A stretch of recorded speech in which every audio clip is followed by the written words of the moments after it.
and I'm going to switch to Rob Levine.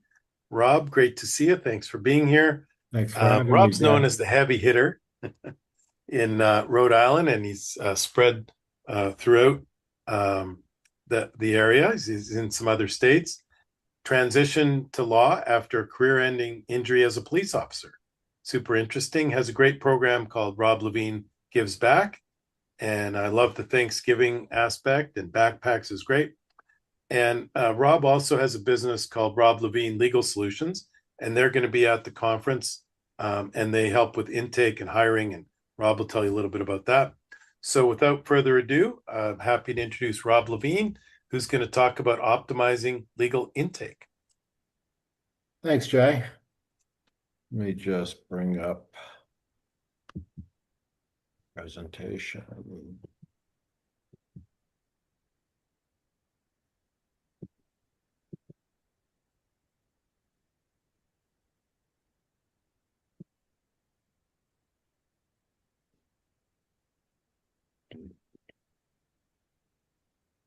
Is that working? Yeah, we can see it. If you click the, Yeah, I'm going to bring it up from beginning now. that's great. Yeah, there you Perfect. go. All right. So, Jay, thanks for having me. Super excited to be here. My first time at TGR. I've done a lot of presenting over the years. I know Steve really well. We've been in different groups together. Great job, Steve. That was awesome. Stacy, yours, I also want to speak to you. I think that's some great stuff we can add to our firm. So just so you have an idea who I am and why you should maybe pay attention to what I'm going to talk about on intake. So our law firm is 300 people. Last month, we opened over 1,200 cases. We average 1,200 cases a month now. We do personal injury, Social Security, and veterans disability. Veterans and social is nationwide. We now do personal injury on TV or advertising in all of Rhode Island, Massachusetts, New Hampshire, and then digitally in Connecticut. So I love talking about intake. Steve said his topic is the best. Personally, I think mine is. I think probably each one of us thinks our topic is the most important. The reason I think mine is super important for you is because it's what I call low-hanging fruit, right? So every law firm has intake issues. If you fix the intake issues in your law firm, you're automatically going to increase the number of cases you get. Like it's just guaranteed across the board every day you're going to make a change. So this is an overview of what I'm going to talk about at TGR. So integration of systems, delivering the call, use of a queue, auto callback, how to convert, the chase process, sales teams, analytics, and KPIs. So Jay asked that we each speak for no more than 10 minutes. So I'm picked out a few slides to whet your appetite and give you some interest in intake and why you should make some changes. At the end, I'm going to give you a link to a ghost call sheet. And I recommend that before you come to the seminar, that you really ghost call your own law firm. And so that sheet will take you through all the questions to ask, and you will see exactly where you are today, and you'll see where the holes are. Most lawyers have never called their own intake system. They've never called their own law firm to really see how a new client is handled. And if you do it, you're going to find out it's not going exactly as you hoped. So let's start with technology. Now, when I teach any topic, I teach three things: people, process, and technology. I think people always has to come first. That's the most important thing of everything we do. Process, obviously, we have to have processes in place. And then obviously technology is super important to support that. So I'm only really going to talk about a little bit about technology today, but at the conference, I'm definitely going to talk about all three. So integration. You have a phone system, a CRM system, and a case management system. Everybody has a phone system. I assume most of you have a case management system, Filevine, Smart Advocate, CasePeer, whatever it is. Some of you may have a CRM. In between, we can put that. It's not necessary to have a CRM tool, but what's important is linking your phone system to your case management system. So what do I mean by that? So every day your phone is ringing. Let's only focus for a minute on inbound calls. The phone is ringing and calls are coming in. If you have an intake department, and let's just say it's three people, right? And it could be ours, we have 58 people in our intake department. But no matter what size you have, when the phone rings, A lot of law firms let a receptionist answer the phone. The problem with that is that no matter how good she is, she's really, really busy. And she's talking to everybody who calls the law firm. And it's not that everybody isn't important, but your new client is the most important person, and that person has to be treated differently than everybody else. And by integrating and connecting your phone system to your case management system, we can separate people into categories. And there's generally three buckets. You have vendors, you have existing clients, and then you have your new clients. By taking the phone system and connecting it, when the call comes in, we can identify which big bucket that they fit in. So within a split second, your system, as the phone rings, because it brings in the caller ID, the phone number of the person calling, it's going to scrub against your entire case management system and identify, does that phone number exist in our system? If it exists in the system, it's going to say, is this a client or a vendor? Because in everyone's system, you mark off that this is a client. So the system knows it's a client. What should you do with that? You should direct route it to the person they need to speak to. So based on the status of that person's case, they either talk to a case manager, they talk to an attorney if it's a negotiation, the case has been settled, they need to talk to finance. Wherever, we direct them to the person they want to speak to. If it's a vendor, I recommend you use an IVR. So a telephone tree. Thanks for calling Rob Levine Law. If you know the number of the person you need to speak to, dial it now. I don't ever recommend an IVR for clients, new clients, only commercial businesses, right? So vendors are commercial businesses. They're used to IVRs. They're happy to hit the button and transfer. So now we've taken that group, they go on their own. We've taken our existing clients, deliver them to where they need to be, and our 2 people, 3 people, 50 people, whatever it is, they are in a closed unit that ideally only talk to new clients. Why is that important? It's important because number one, we want a single point of contact. We want that new client to have an amazing experience with the law firm from day one, right? That person answering the phone is the creator of first impressions. That's the first person they speak to. That's the person that's going to build trust. That's going to be the person that has empathy. That person is a salesperson. Why? Because their job is to sign that client to become potential client to become your client. You never want to put a person on hold. So imagine, put yourself in the shoes of a new client, right? They got into a car accident. They've never been in an accident before. They did a search. AI told them, you're the law firm to call. Jay was talking about it earlier, right? So they call you. They don't really know you.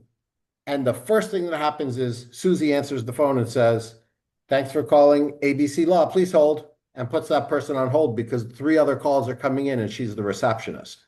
The experience that that person has is horrendous from the first minute they called. And there's a percentage of those people who are going to hang up. That's a guarantee. Everyone in this room, right, has hangups. We all have them. Most of us aren't tracking them. And we're going to do a slide on that. That's the sexy slide. Big numbers save you a lot of money if you pay attention to that last slide. The next thing is you want to make sure that they're talking to the right person, right? So if you have call center software, so depending on what you have for a phone system, it can identify based on, let's say, a DID number, right? What advertisement is coming from. So if you do more than one area of law, you might have your people in your office specific who do you want them to talk to. The DID number will allow you to route them to the right person who answers the phone. It will also score the people. So if you have 5 people in intake and one's an absolute superstar and the others are average, and then you have someone who's in training, let's say that you do car wreck trucking cases. It's your most valuable case, dollar for dollar. And you use a DID number on your trucking cases. When that phone rings with a trucking case and it's a new client, you want to make sure they talk to the best possible person to convert that person into a client. So by using call center software, it can identify, route the calls to the right person. Lastly, another super cool technique is that we do Social Security as well as, let's say, PI. We do a number of things, but Social Security's value is a third of a PI case. And so if I have, let's say, a queue, my on hold, and I have two people on hold waiting for an agent, and one of them is a Social Security case, and then the phone rings and it's a PI case, my system knows it's going to deliver the PI case to the call center agent before the Social Security case, simply because of the math. I might convert that Social Security client to a case, but if my PI case is worth so much more, I want to talk to that person first because people only stay on hold for so long. So it gives you the greatest chance of converting your lead to a case. You should all know what your wanted to signed ratio is. If you don't know, you want to look it up, and then we're going to talk about it when we get to TGR Live. And so wanted to sign means as a intake person, I want this case. I'm talking to you. I know you're a good case. The question is, from the cases I want, what percentages of those cases do I sign? The average law firm is in the 70 percentile. Your goal is to be at 95%. It's the difference between a rowboat and a yacht. Huge dollars when you go from 70 to 95. So, next quick thing you want to know is you're going to give your people three ways to contact you: a phone call, a form fill, and chat and text. So on your website, they can call you, inbound call, they can form fill, or they can chat with someone. Most law firms are doing this, right? What you're not doing, and I know this because we ghost call lots of law firms, you don't treat all three with the same sense of urgency. So I'm the client. You gave me three options and said, if I want to fill out a form because I don't want to call you and I want you to reach out to me, I have the same expectation as if I called you. If I call you, you're going to answer the phone, right? In under 30 seconds, you're answering the phone and we're on the phone talking. So why, if I fill out a form fill, should I have to wait 2 hours, 4 hours, 2 days, or never get a response? There are law firms who I've ghost called, literally never even respond to a form fill. Super important to treat all three equally and respond with the same speed. There's an MIT study that shows when somebody starts to wait for a return call, there's 5 minute window, which is before they decide to run. Once you break 5 minutes, it's like a giant waterfall going down fast. You're losing the opportunity for them to wait for you, and they're going to go to somebody else. The only other thing I'll say about this slide is chat and text. If you've given someone the opportunity to chat, so you're using an outside service or you're doing it internally, you do not want to convert them to a call.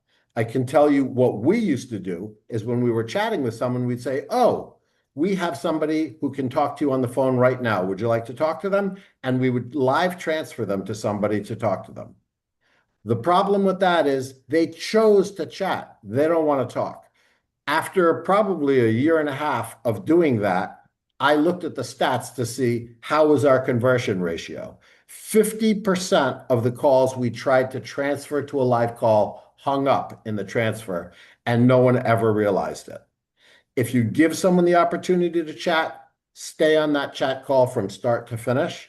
We have clients now we never call. So when we open your case, we ask you, what is your preferred method of communication? If they say, I'd like to text, chat, we sign you by text, we communicate with you by text, we finish your case by text. If you don't want to talk, we don't make you. Last slide before I give you the ghost card. This is super important. You all have this, you just don't know it, and it adds up to a ton of money. These are real numbers from my law firm. Several years ago, we did this study when we started doing this. When someone calls your law firm, there is a percentage of people who hang up before you answer. Either you put them on hold and they hang up, or they never even let it ring long enough. 2 rings takes 15 seconds. So when I dial a phone number, once I finish dialing, the time for it to connect and ring twice, 15 seconds has gone by. So imagine 1,000, 1,000, 1,000, 1,000, all the way to 15. There is a percentage of people who hang up between 15 and 30 seconds. And in our office, we created this system so that we could call back people who hung up. So our system identifies that the phone rang. We only call people back that hung up after 15 seconds. Studies show that if it's before 15 seconds, they probably didn't mean to talk to you. It was an accident. They changed their mind and they don't want to be called back. But longer than 15 seconds, we call you back. This study showed that in a 10-month period, we dropped hangups. There were 2,300 calls. Every one of those people gets called back immediately. Our system identifies the call lasted, the hang up, the on hold was longer than 15 seconds, either rang for longer than 15 seconds or they were on hold. They hung up before talking to a human.